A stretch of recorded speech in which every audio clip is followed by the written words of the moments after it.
ABN Marathi news मध्ये आपल्या सर्वांचं स्वागत आहे। ताज्या बातम्यांसाठी एबीएन मराठी न्यूजला सबस्क्राइब। श्री सिद्धेश्वर कृषी प्रदर्शनात यंदाच्या वर्षी चीनचा बोकड, 7 किलोचा कोंबडा, बुटकी गाय, सिद्धेश्वर कृषी प्रदर्शनाचे यंदाचे हे राहणार आकर्षण।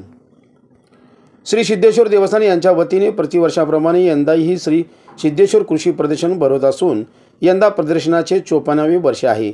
या निमित्ताने होम मैदान येथे दिनांक 21 डिसेंबर 2024 ते 25 डिसेंबर 2024 या 5 दिवसाच्या कालावधीत होणाऱ्या कृषी प्रदर्शनात 300 स्टॉलचे नियोजन करण्यात आले आहे असल्याची माहिती धर्मराज काडादी यांनी पत्रकार परिषदेत दिली।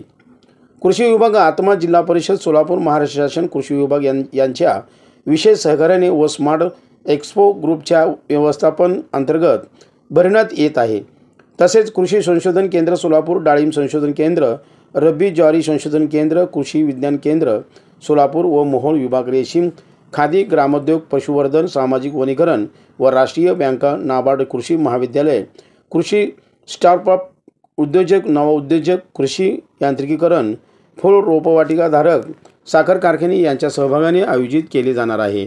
सदर प्रदर्शन नियोजनबद्ध व यशस्वीरित्या व्हावे याकरिता मागील 2 महिन्यापासून याची तयारी करण्यात येत आहे। यामध्ये प्रदर्शनाचे पूर्वतयारी म्हणून सर्व संबंधित विभागाचे दिनांक 30 ऑक्टोबर, 13 नोव्हेंबर तसेच 3 डिसेंबर 2024 रोजी श्री सिद्धेश्वर देवस्थान येथे अध्यक्ष धर्मराज काडादी यांच्या अध्यक्षतेखाली बैठक संपन्न झाल्या। तरी श्री सिद्धेश्वर कृषी प्रदर्शनात सर्व शेतकरी बांधव, उद्योजक, नागरिकांनी सहभागी होऊन कृषी प्रदर्शनाचा लाभ घ्यावा असे सर्व नागरिकांना श्री सिद्धेश्वर यात्रा समिती आवाहन करीत आहे। हे वैशिष्ट्यपूर्ण आहे, विशेष करून शेतीशी उपयोगी अशा पद्धतीचे उत्पादन आहे, त्यांनाही या ठिकाणी आपण घेतले आहे। ते जे काही मशिनरी तयार करतात, शेतीला उपयोग तसे अवजारं करत असतील, त्यासाठी लागणारे काही यंत्रसामुग्री तयार करतील, त्यांनाही या ठिकाणी इन्व्हाइट केलेलं आहे। तसंच आपले शरद ठाकरे साहेब जे लक्ष्मी हायड्रॉलिक्सचे प्रोप्रायटर आहेत, तर त्यांच्या माध्यमातून लक्ष्मी हायड्रॉलिक्सच्या माध्यमातून त्यांचाही एक मोठा स्टॉल त्या ठिकाणी आहे, लाडाचा स्टॉल त्या ठिकाणी येणार आहे। तसंच कोठारी म्हणून जे काही कोठारी पाईपवाले आहेत, त्यांचा एक आकर्षक करणारा अशा पद्धतीचा एक स्टॉल त्यामध्ये।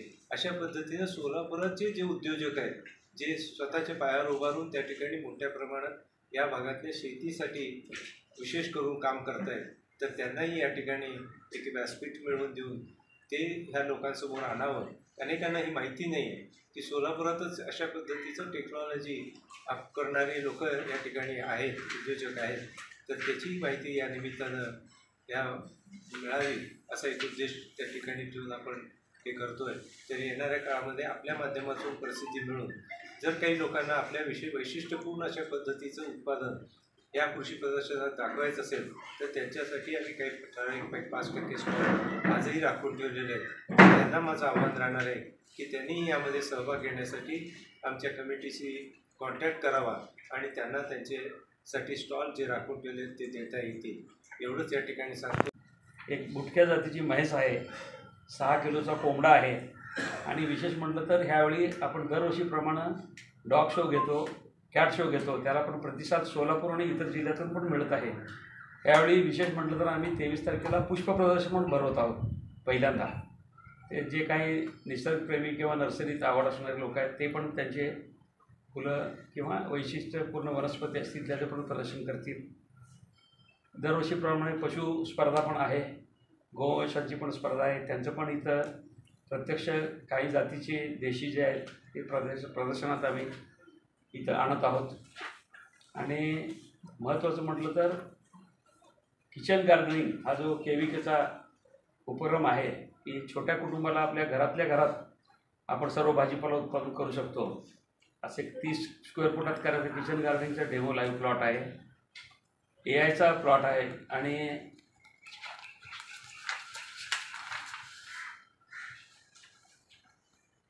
व्हर्टिकल गार्डनचं पण ह्यावेळी प्रात्यक्षिक आपण या ठिकाणी करणार आहोत। शासकीय सर्व योजनांचा सहभाग आपल्याला राहणारच आहे। हे प्रदर्शन जास्तीत लोकांपर्यंत पोहोचावं म्हणून आपण बिदर, गुलबर्गा, विजापूर, लातूर, उस्मानाबाद इथे पण रेडिओ केंद्रावरून प्रसारित करत आहोत। आपले जे काही वृत्तपत्र माध्यम चॅनल असतील, यूट्यूब चॅनल असतील, या सगळ्यांनी पण याची प्रसिद्धी करून सगळ्यांना जास्तीत जास्त या प्रदर्शनाचा लाभ घ्यावा याची जाहिरात करावी अशी सगळ्यांना विनंती करतो। 3 संस्था आहेत, त्या तिन्ही संस्थाचे शेतकऱ्यांना या ठिकाणी आपण बोलवलेले तिन्ही संस्था आपल्याकडे प्रदर्शित करणार आहेत. जवळजवळ 500पेक्षा जास्त वेगवेगळी पिकं आहेत. भात असेल, नागली असेल, इतर मिलेट्सचे सर्व प्रकारचे असतील, त्याचबरोबर भाजीपाला आहे, फळपिकं आहेत. ह्या सर्व दुर्मिळ असे 500पेक्षा जास्त बियाणं जे आहेत त्याचं आपल्याला प्रदर्शन या ठिकाणी स्टॉलमध्ये जवळजवळ 5 ते 6 जणांच्या स्टॉलमध्ये त्या ठिकाणी आपल्याला बघायला मिळणार आहे. आणि त्याचबरोबर शेतकऱ्यांना, नागरिकांना विक्रीसाठी सुद्धा आपल्या शेतामध्ये आपल्या जुनी वाण जी आहे ते चांगल्या पद्धतीने वाढवण्याच्या दृष्टिकोनातून सुद्धा त्याचं बियाणं आहे.